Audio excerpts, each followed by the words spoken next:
Welcome to Facts TV News, where everything is true. A father's pain. Head of the East Kingston Police Division Superintendent Tommy Lee Chambers comforts Curtis Clark as he views the body of his 4-year-old son Jordan Clark at Thursday's Thanksgiving service for the lad, who died in February after reportedly being left for hours locked in a teacher's car outside his school in Wallington Town. The service was held at the Church of God Deliverance Center Ministries on Windward Road in Kingston. Wanted man held, 4 others ignore cops' wanted requests. One of 5 wanted men listed on Tuesday by the St. Andrews South Police was held on Wednesday, the day they were supposed to turn themselves in. Raymond Grant, otherwise called Clement or Clempo, a car wash operator from Oakland Road in Kingston 11, was held by the Joint Anti-Gang Task Force. Grant was wanted for the murder of Roshane Morgan, committed on Sunday, February 13, 2022, along Oakland Road. He was held during a targeted operation in the Maxfield area of St. Andrew Police stated. The other 4 wanted men, who were to report to the Hunts Bay Police Station by 3 p.m. on Wednesday, still have not turned up. Senior Superintendent Kirk Ricketts, the commanding officer for St. Andrew South, warned that the police are doing all they can to capture these and other engaging in criminal activities in the division. The other wanted men are Romario Grant, aka Cocker, from Nelson Road, Kingston 13. He is wanted for the murder of Delana Messam, committed on Tuesday, May 18, 2021, along Nelson Road. Ronald Simit, aka Pop Skull or Skull, who is wanted for wounding with intent. Adrian Forbes, wanted for fraudulent conversation, committed on Wednesday, November 11, 2020, and Anthony Reynolds, aka Sonson, from Marlborough Avenue, New Haven, Kingston 20. He is wanted for the murder of Denick Saman, committed on Thursday, October 7, 2021, along Riverside Drive in the community. The police are asking anyone with information on the whereabouts of these men to contact the Hunts Bay Police at 876-923-7111, Crime Stop at 311, or the nearest police station. Man gone missing after reporting at substation on condition of bail. 22-year-old Javier Brown of Chantilly Gardens, Savanna-la-Mar, Westmoreland, has been missing since Monday, April 25. He is of brown complexion, slim-built, and about 5 feet 6 inches tall. Information from the Savanna-la-Mar police indicates that Brown was last seen at the Savanna-la-Mar station, where he reports as a condition of bail. His mode of dressing at the time he went missing is unknown. He has not been heard from since then.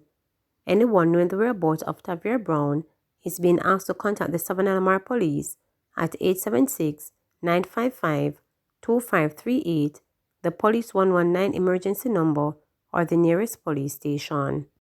Illegal construction demolished in Portland.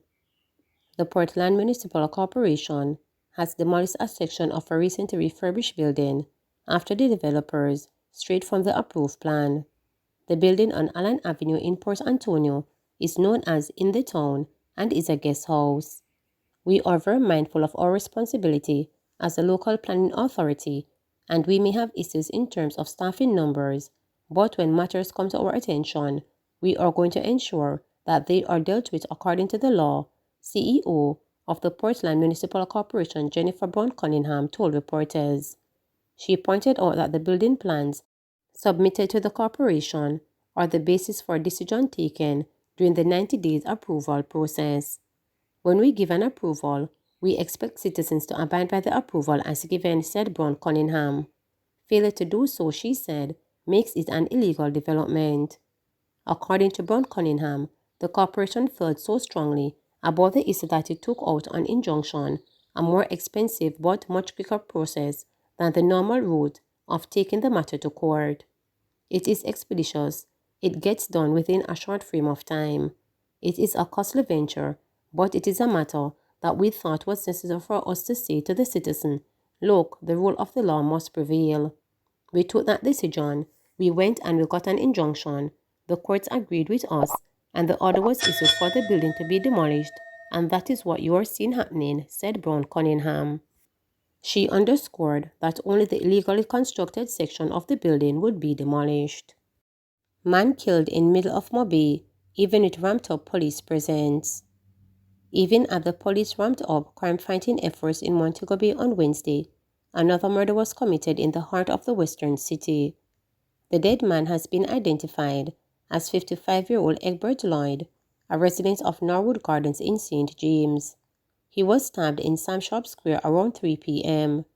Residents heard a shout, then saw a man with stab wounds.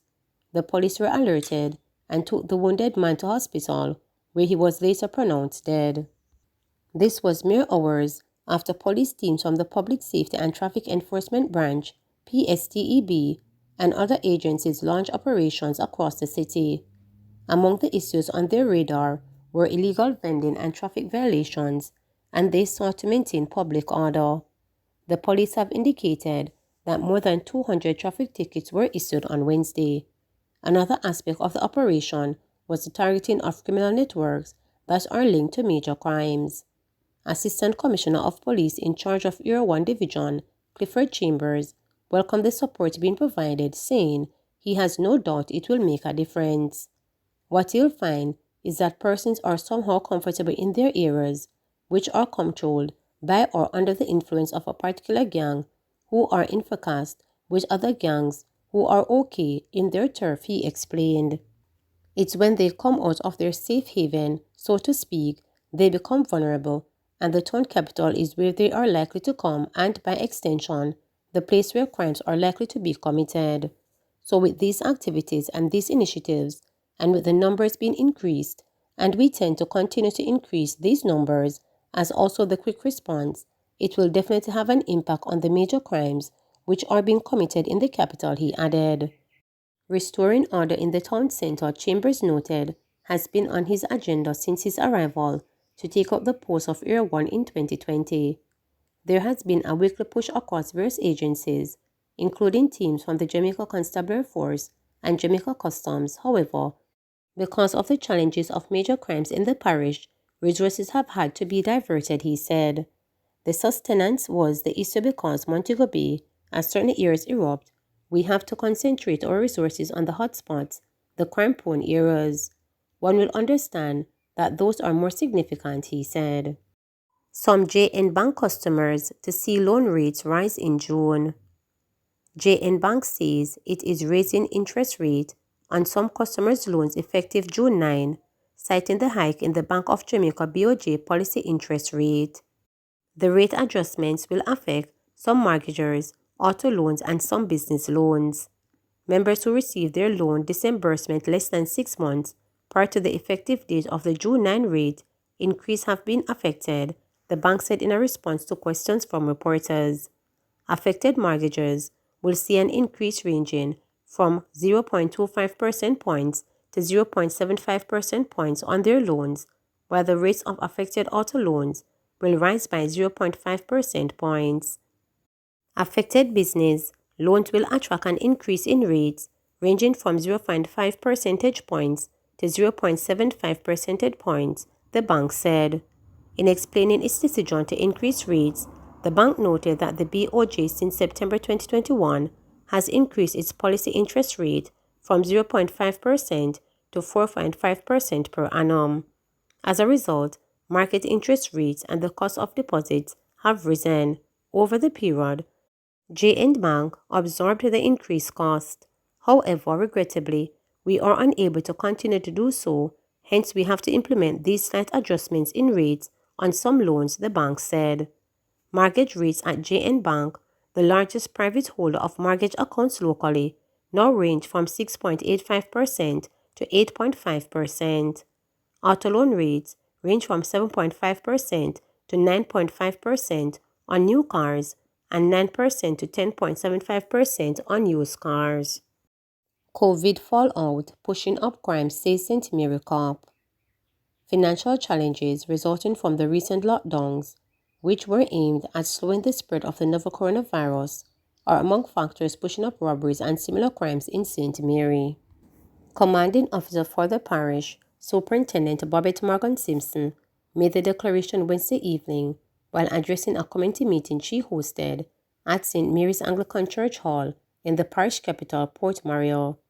COVID would have locked down some sectors in the country for just about 2 years, and what we find coming out now, or what will happen, is that we will end up with some accusatory crimes, and we are seeking this happening, she told the gathering.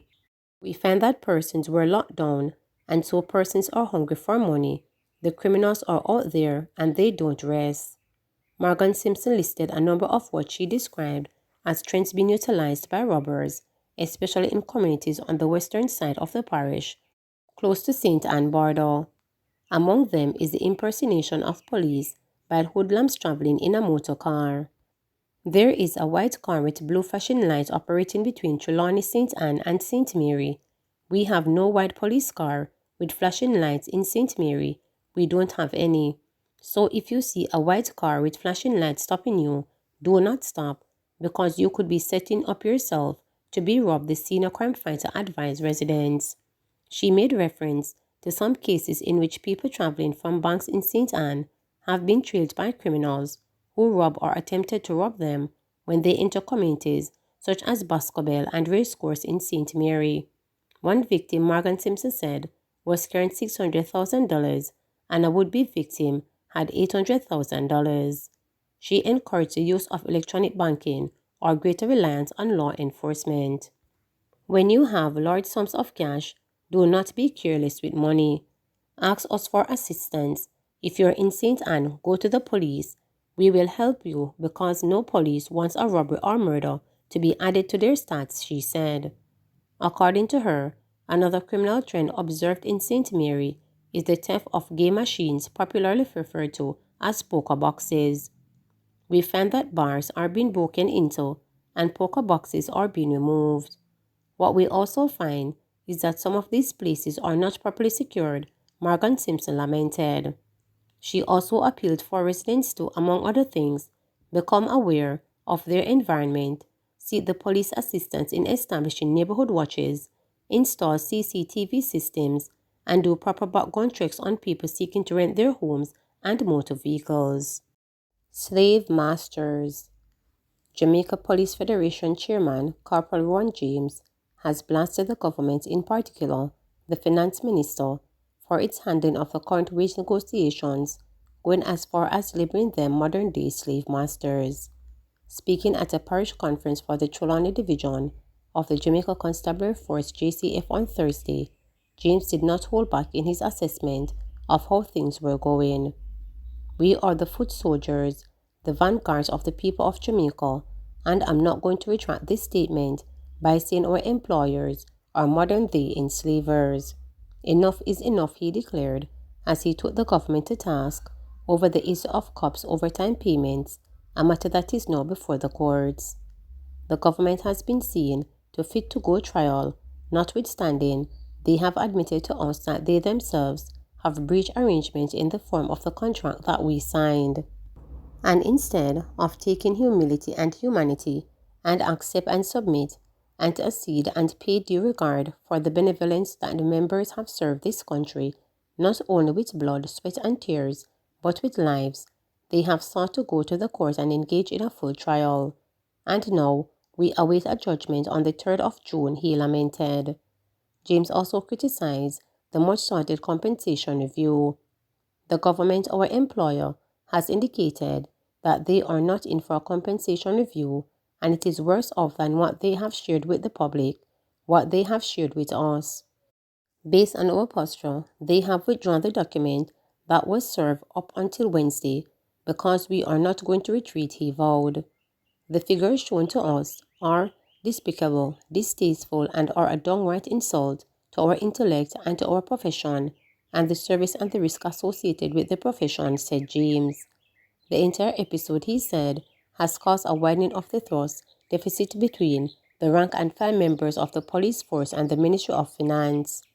The Federation chairman called on the government to dedicate the resources needed to effectively fight crime, including paying the police a decent wage. We are going into a central conference on the 17th of May 2022 in this very same parish of Trelawney, and I am saying to Jamaica, all is not well, all is not well. Tom drunk, but Tom no fool. The time has come for the government to put the capital into crime fighting and to stop paying lip service and paying scant regard to the men and women, and we are going to put a stop to it once and for all, said James. He gave an assurance that members of the JCF will not strike, but warned that the efforts they put in will match the compensation they receive. I am saying to the people of Jamaica, our stakeholders, I am not going to withdraw the service of the men and women of the Jamaica Constabulary Force, rank and file cohort, but one thing I can tell you, if it means that the government can only afford to pay you for 40 hours per week with the stipulation that the officers get the mandatory break, then it means that you're going to get what you are being paid for, and the service the government, our employer, seeks to pay for. This is the service that you are going to be getting, said James. Please remember to subscribe, like, share, and click the notification bell for daily updates.